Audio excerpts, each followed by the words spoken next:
noite, irmãos. Paz seja convosco.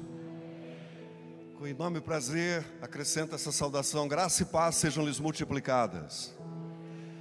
Sugiro que, com todas as suas limitações, aliás, as nossas limitações, o uso de máscara e outras coisas mais, protocolos da Secretaria de Saúde, mas que você use toda a sua criatividade para dizer a essas pessoas que estão à sua volta o quanto elas são importantes e o quanto você está satisfeito em tê-las aqui perto de você. Proceda.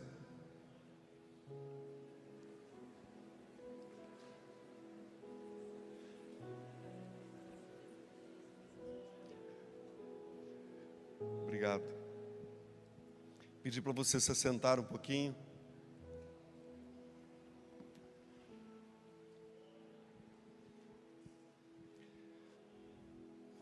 Eu estou aqui ocupando o púlpito da casa, essa tribuna, e este lugar é ocupado por santos servos de Deus. Eu prometo a vocês que eu vou dar tudo de mim, a fim de servi-los da melhor maneira possível. A palavra de Deus é viva, e além de viva, ela é eficaz. E além de viva e eficaz, ela é mais penetrante do que uma espada de dois gumes. E além de viva, eficaz e mais penetrante do que uma espada de dois gumes, a palavra de Deus divide entre alma e espírito, coisa que a psicologia, a psicanálise ainda não consegue fazer. A palavra de Deus discerne, separa entre pensamentos e intenções do coração. Eu não estou filosofando. A carta aos Hebreus, capítulo 4, verso 12, diz exatamente isso que eu acabei de pronunciar.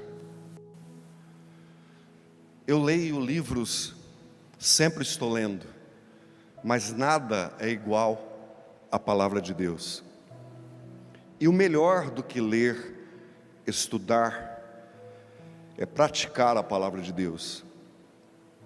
Jesus terminou o seu famoso sermão da montanha, que Mateus relata a partir do capítulo 5 e vai até o capítulo 7.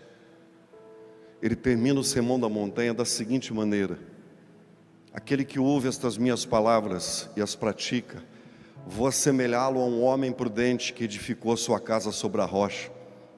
E correram rios e sopraram ventos que com ímpeto bateram contra aquela casa. Mas ela ali permaneceu porque estava edificada sobre a rocha. Mas aquele que ouve as minhas palavras e não as pratica, agora eu vou acrescentar, vou assemelhá-lo a um homem insensato, louco, que edificou a sua casa sobre a areia. E correram rios e sopraram ventos que com ímpeto bateram contra ela, e grande foi a sua ruína, porque ela estava edificada sobre a areia. A grande sacada, a grande tônica do cristianismo é a prática da palavra de Deus. Hoje quero partilhar com vocês, dentro de um tema no mínimo inusitado, eu quero falar da academia, mas a academia do perdão.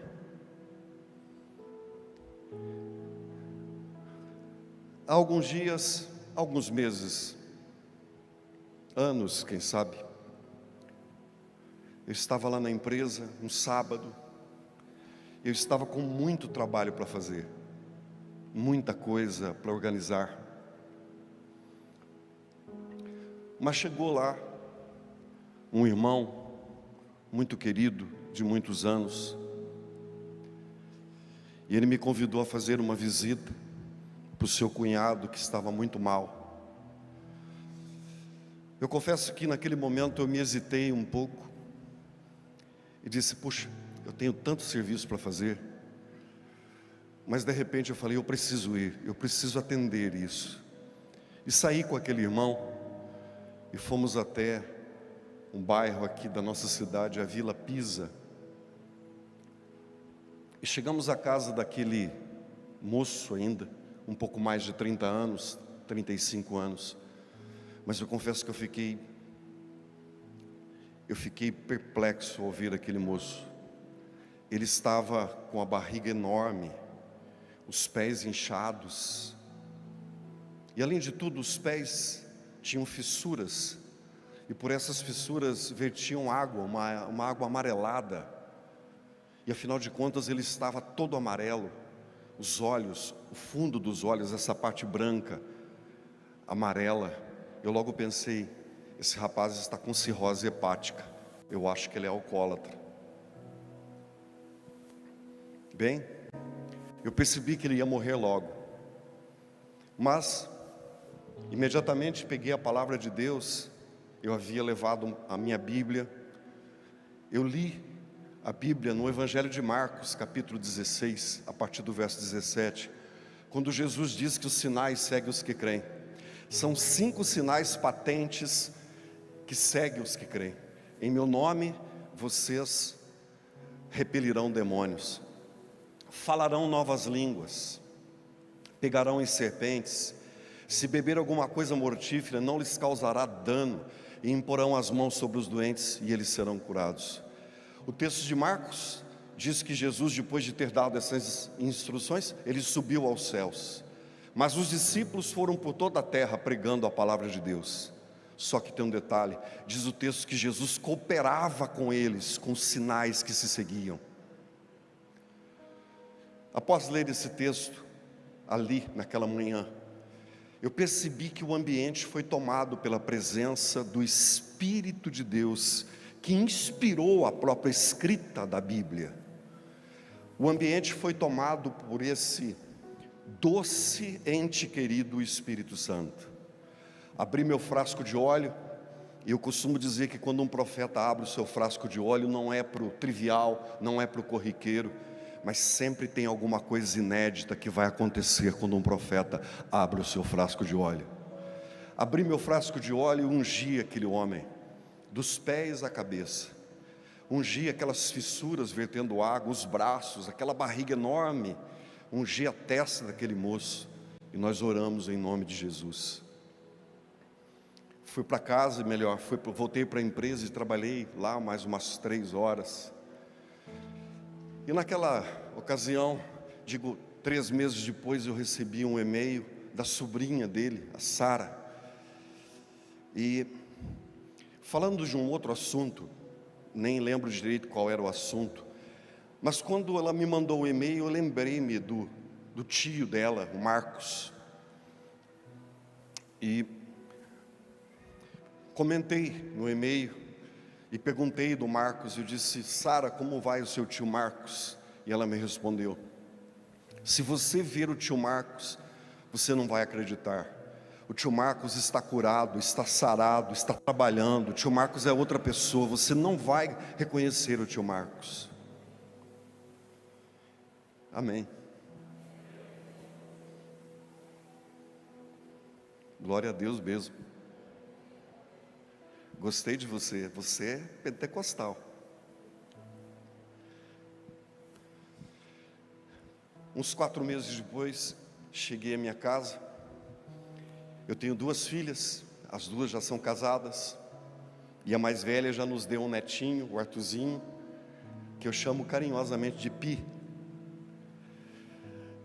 E eu cheguei, e elas estavam com um secador de cabelo na mão, e as 2, no uníssono, disseram: pai,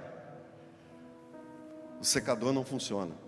E mulher sem secador de cabelo é uma complicação danada. Eu, como sou tendente a consertar coisas, eu fiz um teste no cabo, passou energia. Fiz um teste no motorzinho, também tinha energia. Fiz um teste na chave do equipamento, também tinha energia. Eu disse: puxa, deve ser o carvãozinho, deve ser a resistência. E pensei assim: eu vou até a elétrica Gilmar, vou levar para testar e ver a pecinha, e vou comprar para consertar isso. Eu fui com o carro da minha esposa. Quando eu fui parar na porta dessa loja, ao lado uma farmácia, eu percebi que eu ia interromper o estacionamento da farmácia, coisa que eu não quis fazer. Eu falei: de repente veio uma pessoa doente querendo tomar uma injeção, eu vou atrapalhar. Eu fui um pouquinho para frente, E quando eu fui um pouquinho para frente, encostou um carro branco, Gol, e desceu o rapaz do lado do acompanhante, bravo, esbravejando, 2 rapazes, e esse desceu bravo e me olhou e disse: você não olha no retrovisor do seu carro quando você está dando ré? Eu sinceramente não gostei do jeito que ele falou comigo, e fui irônico com ele. Eu disse: bom, você está querendo me ensinar a dirigir carro, é isso? E eu dirijo desde garoto. Difícil fazer uma coisa errada no trânsito, mas acontece, todo mundo erra. E eu fiquei bravo com ele também, e entramos para dentro daquela loja. Sinceramente foi um clima esquisito. Eu fiquei olhando no rapaz, um cara de calça jeans, uma bota tipo salto carrapeta, um salto alto, um cinto de cowboy, uma camisa de xadrez. Eu pensei: esse cara, se ele vier para cima de mim, eu vou me defender também, porque o clima ficou esquisito.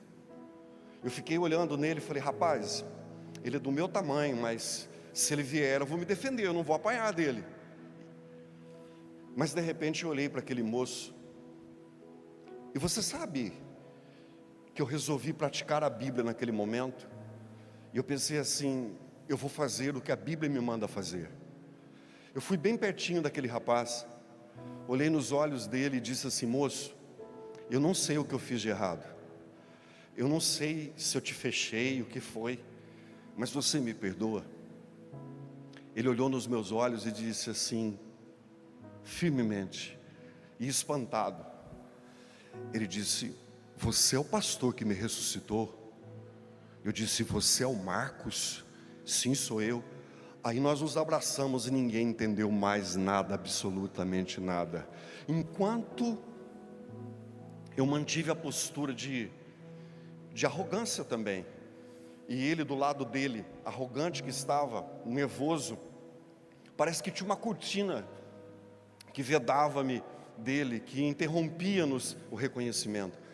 Depois que eu resolvi praticar o que a Bíblia diz e pedir perdão a ele, eu tive a oportunidade de reencontrar aquele moço que eu vi de barriga enorme, com os olhos amarelos, quase que morto, e eu descobri por que ele tinha ficado daquele jeito, briguento que ele era. Ele foi aqui para a região de Minas Gerais, a região de Guaxupé, foi lá num boteco, bebeu todas, e ficou brigando com as pessoas. Pegaram num 5, 6, deram uma coça grande nele, jogaram no meio do mato lá, para ser picado de formiga e morrer.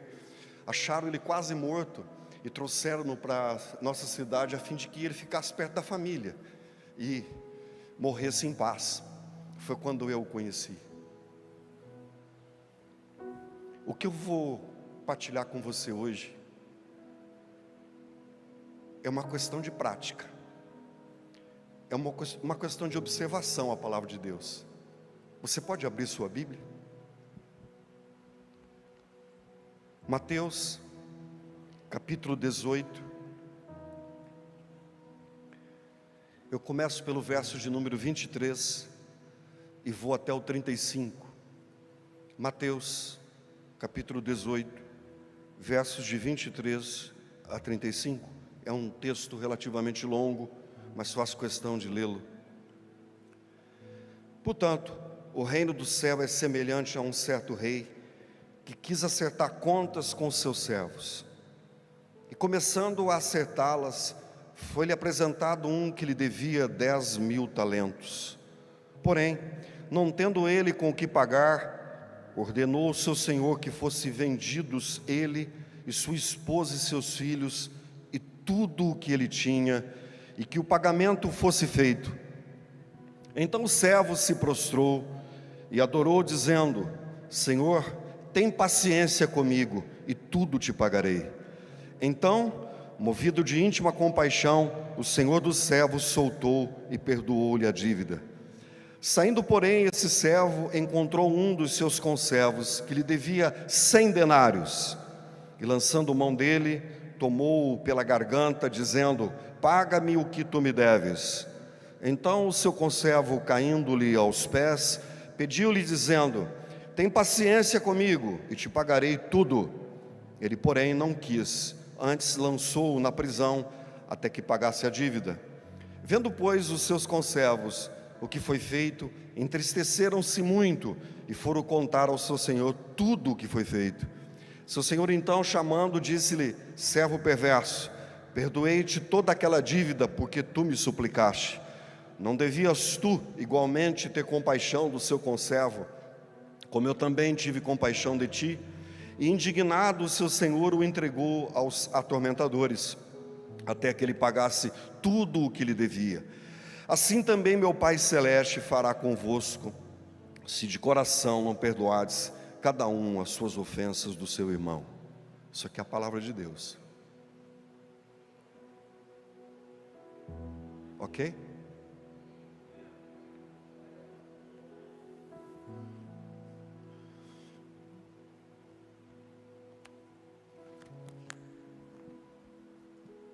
Deixa eu acertar meu equipamento aqui.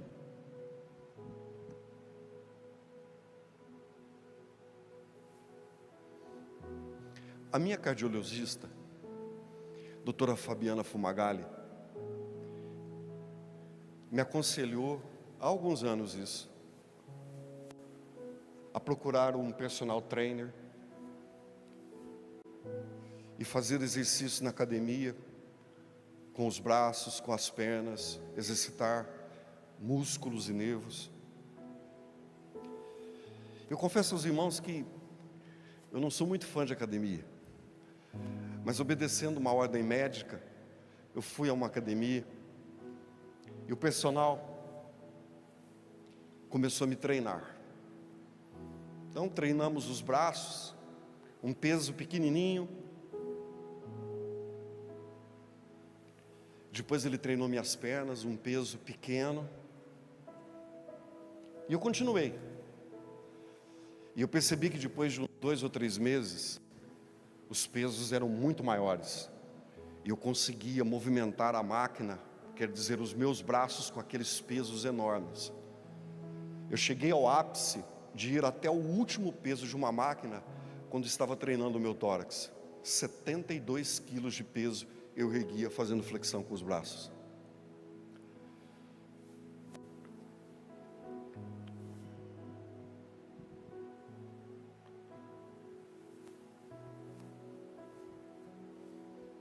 Perdoar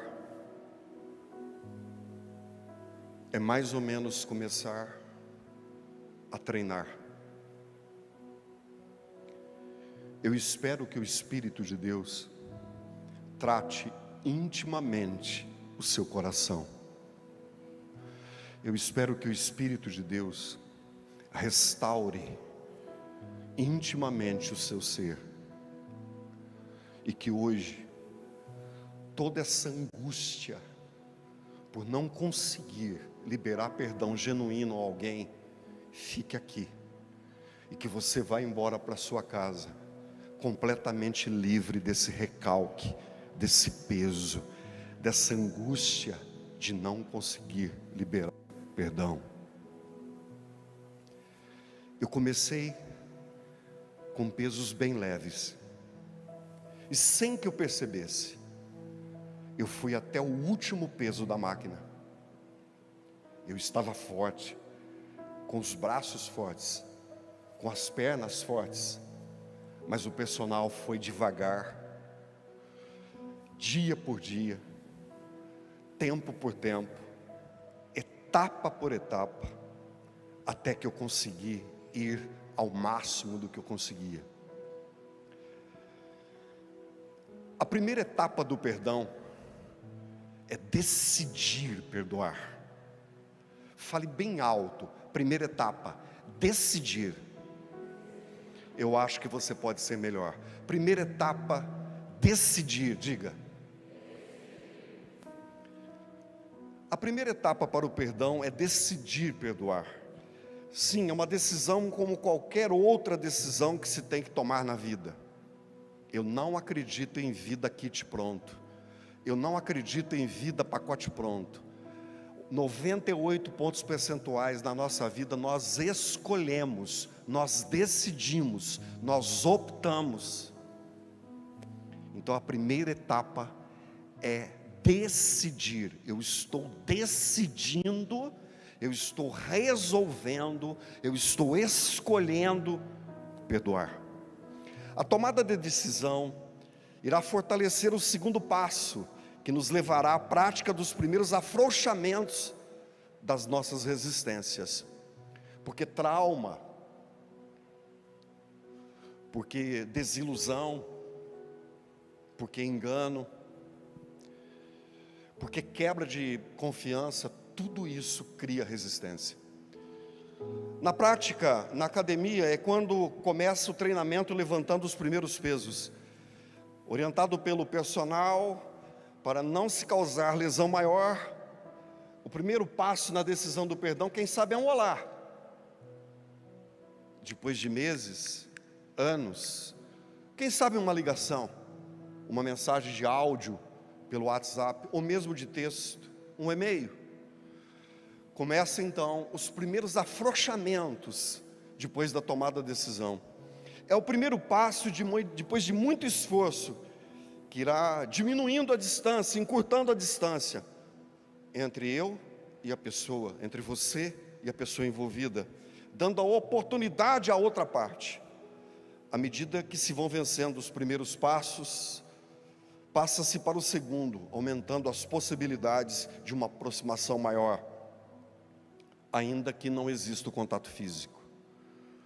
É importante respeitar cada passo. Proporcionalidade. A linguagem da parábola nos aponta para um grande perdão liberado. O senhor em questão deveria receber 10.000 talentos. 10.000 talentos. Para os babilônicos, hebreus e sumérios, um talento equivalia a 3.600 ciclos. Se você levar em consideração que cada ciclo são 12 gramas, se você multiplicar isso, você vai achar o peso de um talento, são 43 quilos. E se você fizer uma conta mais aguçada, você vai encontrar aqui, este número transportado para toneladas, chega a 430 toneladas, ou seja, 430.000 quilos. Se pensarmos em ouro, devemos considerar 300 mil reais o quilo, sendo assim se torna uma dívida impagável. No entanto, a dívida do conservo, o que devia também, que não recebeu perdão, chega a 100 dinheiros, isso quer dizer 13.000 reais. A grande sacada é a diferença entre as dívidas e a maneira com que cada um lidou com essas dívidas. A primeira dívida, impagável, 430 toneladas de ouro, e a segunda, 13.000 reais, a diferença é muito grande. O pagamento da dívida, ninguém, absolutamente ninguém, tem a condição de pagar essa dívida número 1. Essa dívida número 1 foi colocada na nossa conta. A dívida é nossa. Nós temos as mais terríveis transgressões que nos acompanham, até que encontramos Jesus. E Jesus nos perdoa de toda e qualquer transgressão, até a transgressão do mais vil pecador. A única maneira encontrada por Deus para quitar o débito do ser humano foi sacrificando o seu Filho Jesus na forma de pagamento. Quando a nossa escrita de dívida foi paga. Menciono aqui para você a carta de Paulo aos Colossenses, capítulo 2, verso número 14. Havendo riscado a cédula que era contra nós nas suas ordenanças, a qual de alguma maneira nos era contrária, e atirou do meio de nós, cravando na cruz. 430.000 toneladas de ouro, uma dívida impagável, uma dívida que não havia como se pagar. 430.000 quilos de ouro. E a pergunta vem: eu posso perder o céu por não conseguir liberar perdão a alguém? Pode. Calvinismo à parte, Porque Calvino, um dos reformadores, foi defensor da doutrina da predestinação. Eu respeito muito ele, Lutero, Zwingli e outros reformadores, mas ele defendeu isso. Calvinismo à parte, é muito difícil alguém perder a salvação, porque a graça é maior do que tudo, mas é possível perder a salvação. E aqui está um dos motivos que a Bíblia nos apresenta: indignado o seu Senhor, Mateus 18, 34 e 35, indignado o seu Senhor, o entregou aos atormentadores, até que pagasse tudo o que lhe devia. Assim vos fará também meu Pai Celestial, se do coração não perdoardes cada um o seu irmão as suas ofensas.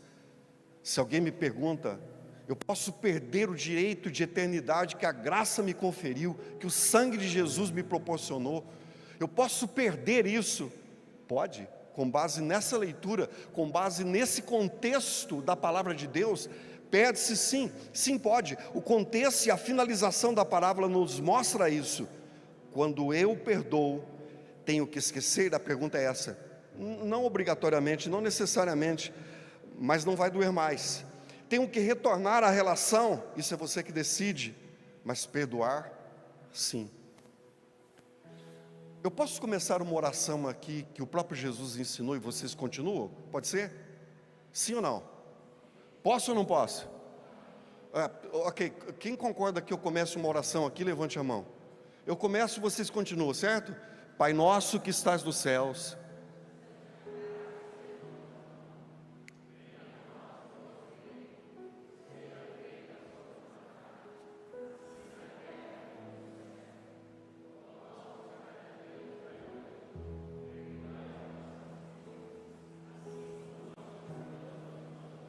Pare por aí. Quem ensinou esse modelo de oração foi o próprio Jesus. Porque João o Batista ensinava os seus discípulos a orarem. E os discípulos de Jesus o cobraram acerca dele ensinar também. Então Jesus falou: vocês querem aprender a orar, uma oração com eficácia? Sim, e ele ensinou essa oração aí. Cada ponto dessa oração tem um pivô de sustentabilidade para a doutrina cristã. Cada ponto dessa oração nos ensina relacionamento, nos ensina atitudes. Você viu onde você parou? Perdoa as nossas dívidas, assim como eu perdoo também os meus devedores. Nesse parágrafo da oração do Pai Nosso, nós encontramos a forma condicional: eu perdoo porque eu também preciso ser perdoado. Não faz muito tempo, um casal de irmãos, eles me procuraram, já moços, e eles começaram a contar uma história, e eu fiquei perplexo. Eles disseram que o pai era alcoólatra, e bebia muito, e o pai amaldiçoava os dois. Ele dizia para o menino: eu ainda vou ver você na rua, eu ainda vou ver você homossexual. E ele dizia para a menina: eu ainda vou ver você prostituta, eu ainda vou ver você dona de bordel. E amaldiçoava as crianças. E pior do que isso, eles me contaram que o pai, desculpe pela grosseria, fazia sexo oral com as crianças. Eu fiquei muito perplexo e muito abalado com isso. Mas eu orei com aquelas duas pessoas, já moços. Você quer saber de uma coisa? Hoje o pai deste casal de irmãos, ele é convertido. Jesus o libertou da bebida alcoólica, o libertou daquela perversão. E por mais que eu tenha sentido ódio naquele momento e raiva de querer pegar esse cara e destroncar o pescoço dele, eu sei que a graça de Deus é maior do que a minha raiva, é maior do que os meus traumas. A graça de Deus é maior do que os traumas das crianças. Foram lesados? Foram traumatizados? Foram. Mas hoje esse homem é convertido. Jesus entrou na vida dele, E eu sei que se eu perguntar a alguém aqui, não, isso daí não tem perdão. Tem perdão. A dívida que nós tínhamos era impagável. 430 mil toneladas de ouro. E Jesus tirou isso da nossa dívida. Ele pagou a conta. Ele tirou isso da nossa existência. E às vezes nós temos dificuldade de perdoar uma coisa besta, uma palavra maldita, uma palavra mal falada. Nós temos dificuldade de liberar perdão para uma pessoa que é igual a nós, que precisa também de misericórdia. Essa parábola de Mateus deixa claro que a dívida impagável foi perdoada, e aquela que era possível perdoar não foi perdoada. E finalmente o dono, esse senhor, esse rei, liberalmente ele toma uma decisão também de punir a pessoa que não quis perdoar uma dívida pequena.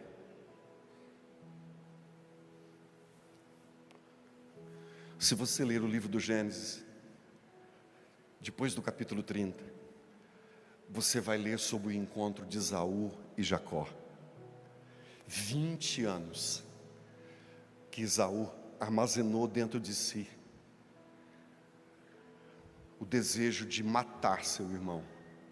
Guerreiro que era, quantas vezes ele pensou em flechar o irmão, lancetar o irmão. Mas quando eles se encontraram, o Espírito de Deus trabalhou no coração daqueles irmãos, e eles se abraçaram e beijaram-se. E Jacó disse: quando eu vi o seu rosto, eu vi como se fosse o rosto do próprio Deus. Você sabe que eu fui criado numa família de pessoas muito simples. O meu pai era um artesão, não vivia do artesanato, era um artista, mas não vivia disso. Meu pai plantou roças e trabalhou aqui na cidade em empresas. Mas a cultura da nossa família, que eu sou mineiro, a cultura da nossa casa é que os irmãos mais velhos cuidassem dos mais novos, e tinha autoridade até para bater. E o meu irmão mais velho bateu muito em nós. Nossa casa era de vermelhão. Você lembra disso? Quantos de vocês lembram desse tipo de piso?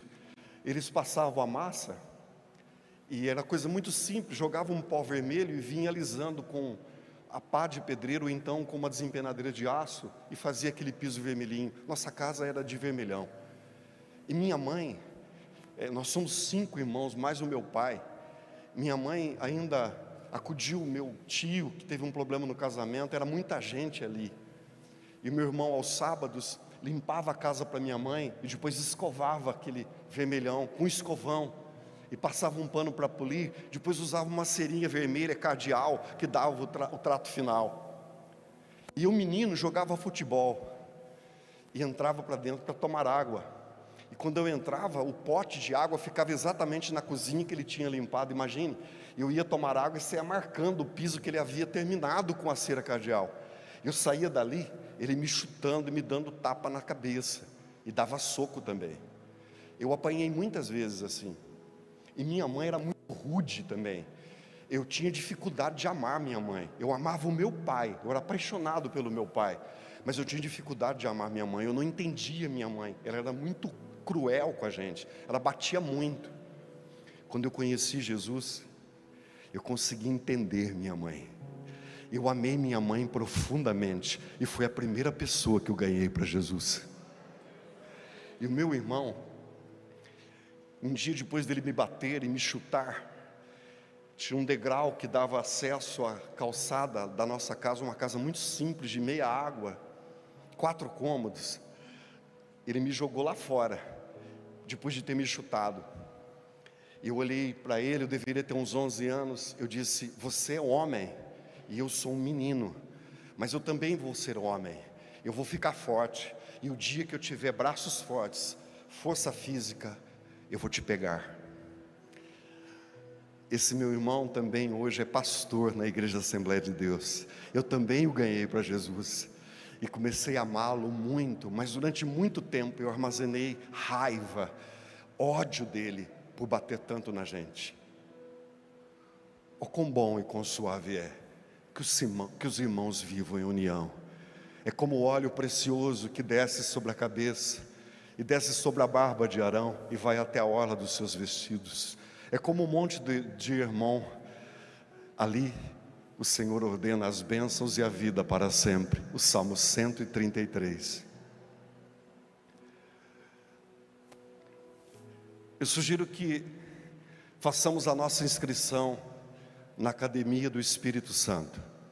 E Ele, como nosso personal trainer, vai nos treinar todos os dias para que vivamos intensamente a palavra de Deus e consigamos liberar perdão às pessoas que nos fragilizaram, às pessoas que nos maltrataram, às pessoas que nos causaram trauma, de perto ou de longe, porque essa é a vontade de Deus. O Espírito de Deus nos ajudará nos primeiros exercícios, e isso nos dará condições de darmos os primeiros passos. E nos lembremos que o primeiro passo é decidir perdoar. Você pode ficar de pé um pouquinho?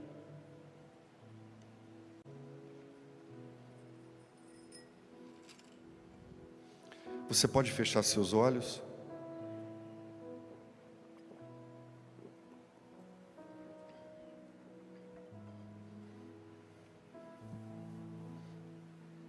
Pode erguer o som um pouquinho do seu piano?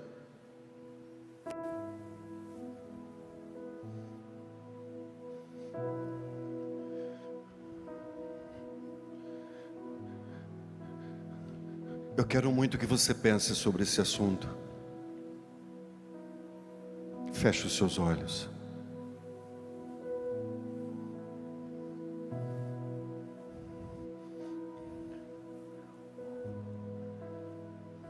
Quantas feridas, quantos traumas,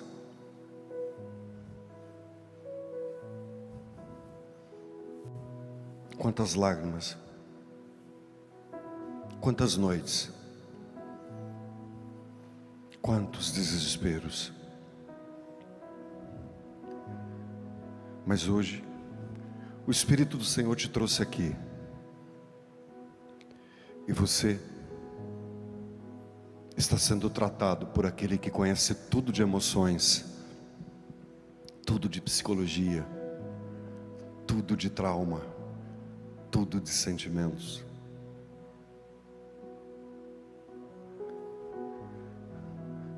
Pense sobre o assunto. Para a sua saúde mental e emocional, você vai ter que decidir a dar o primeiro passo. E o primeiro passo é escolher perdoar. Pastor, eu não consigo. Consegue. O Espírito Santo começará a te treinar com os pesos mais leves e fará você transitar até você conseguir, na sua força, na força que Ele te proporcionará, você conseguirá fazer o que a palavra de Deus te ensina.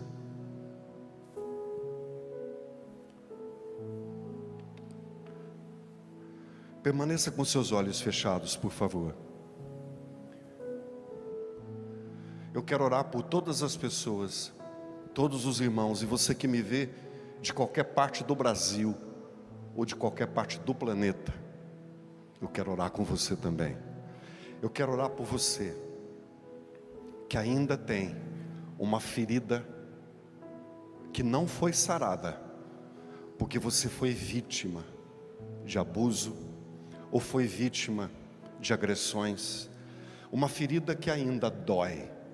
Eu quero orar com você e peço em nome de Jesus para você levantar a sua mão e dizer: pastor, eu preciso de cura nesse sentido. Só levante a sua mão, eu quero orar com você.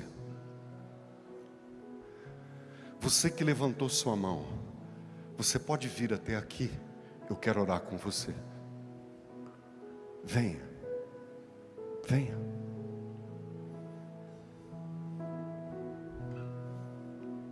Esse momento é um momento muito importante na sua vida. É um momento de cura. Você pode caminhar até aqui?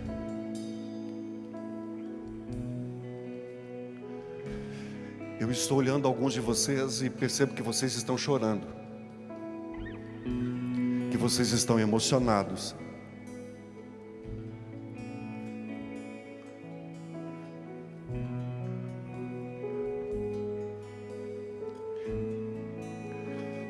Você vai deixar esse peso aqui hoje, combinado?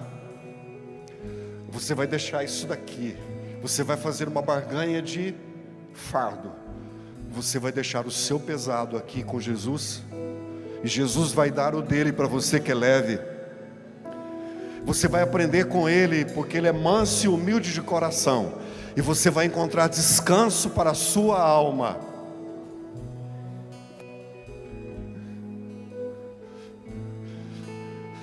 Quantos de vocês aqui querem profetizar sobre essas vidas? Quantos de vocês aqui na qualidade de igreja querem estender as suas mãos? Quantos de vocês querem invocar o nome de Jesus a fim de que essas pessoas queridas sejam tratadas e curadas de uma vez por todas, e que elas saiam daqui livres desse trauma, desse recalque, desse peso, dessa angústia que tira realmente a saúde emocional, que faz com que essas pessoas vivam mal consigo próprias? André, dá para cantar uma canção? Cante.